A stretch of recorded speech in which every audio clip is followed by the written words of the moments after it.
Welcome back. Thank you very much for visiting our channel. Here you will find useful resources for both students of English, as well as for English teachers.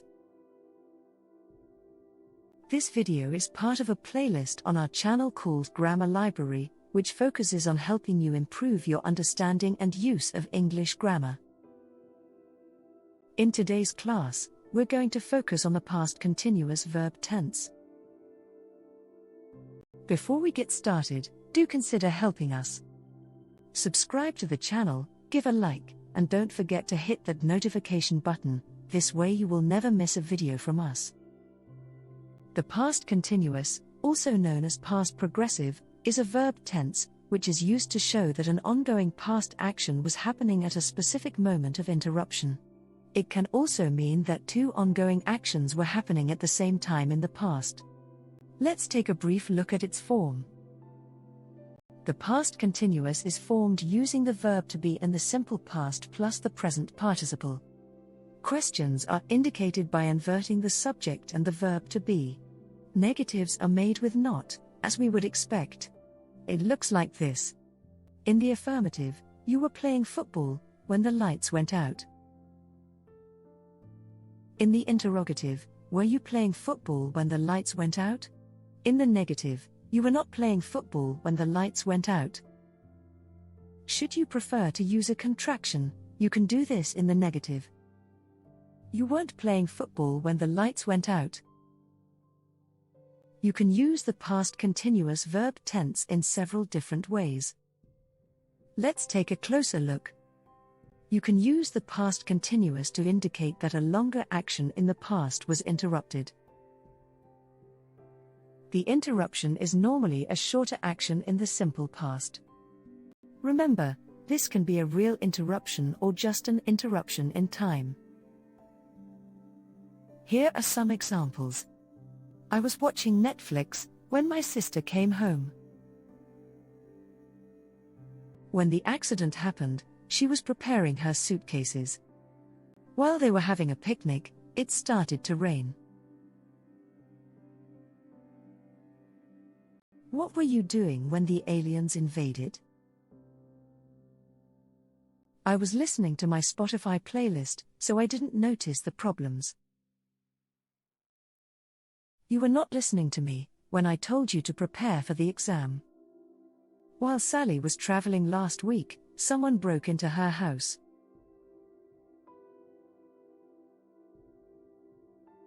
So these phrases were all being used in the context of an interrupted action in the past. But this is not the only use case for the past continuous verb tense. You can also use it for talking about specific time as an interruption. Last night at 9 p.m., I was talking with my spouse about moving to a bigger apartment.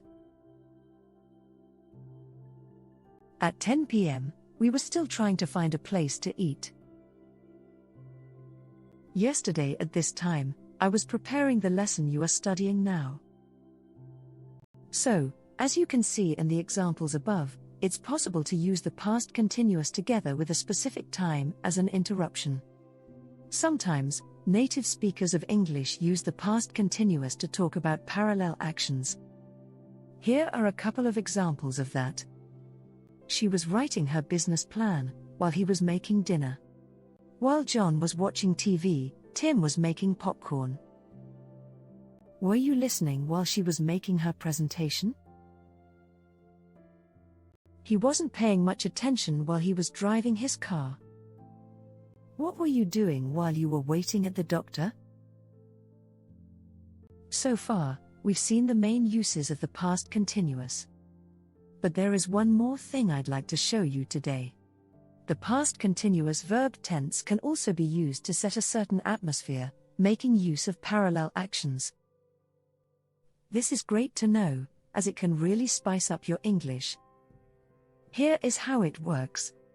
When I arrived at the hotel, several people were shouting, some were talking on their phones, others were crying for help.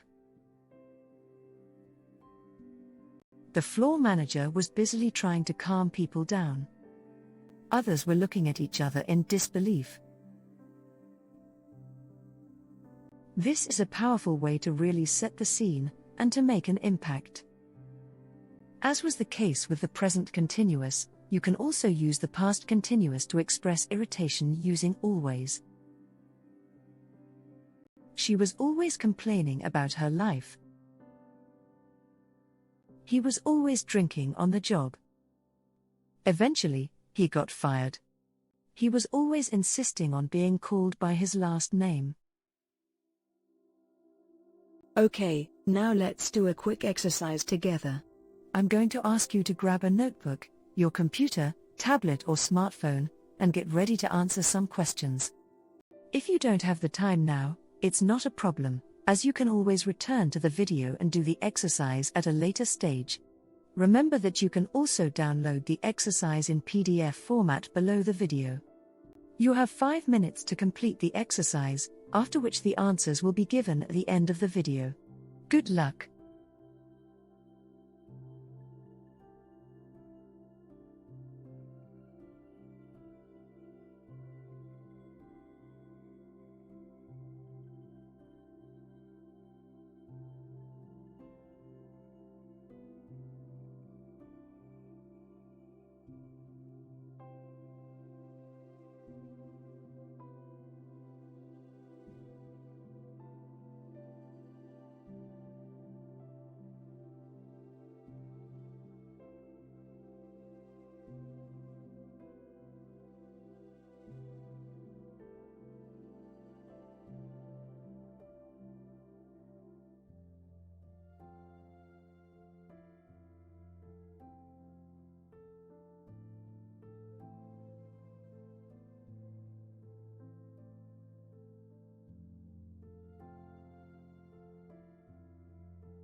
Okay, so welcome back. How did it go? Let's check the answers. Please compare your answers with the answers on the screen now.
Thank you so much for making your way to today's video. I hope you enjoyed it and learned a lot. As always, I recommend that you watch this video a couple of times and take some notes. If you got some value out of this video, please help us. Give a like, hit the notification button and subscribe. If you haven't already done so, this simple gesture will enable us to continue providing you with English lessons. Thank you very much for stopping by, and see you soon.